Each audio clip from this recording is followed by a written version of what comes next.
It's Lenny from A. Lenny Locksmith. All right, so I've been getting a bunch of DMs on how to really get rid of my key.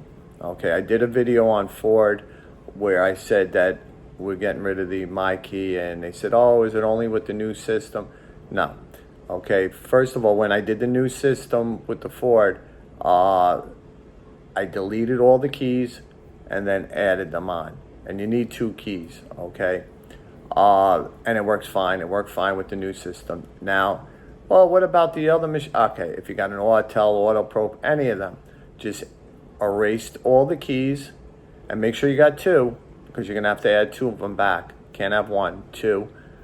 Erase them all, and that will knock out my key. Erase all, add them back on, and that will take it off, because people say, oh, I got a governor, I can't go past 65, I can't do this, I can't do that.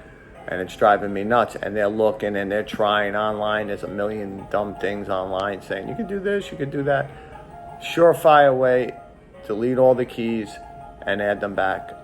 As a customer, I would just call Locksmith and explain to them. I watch the, if they don't know how to do it or whatever, I would choose another locksmith, that if you didn't hear about this or understand this, then I would go to another one. But if, say you think he's a really good locksmith, just tell him delete all the keys and add them back on, and that will make my key, shut off, and you won't have it. You could always add it back on, but for right now, people, they're just sick of that my key. All right, thank you so much. Take care.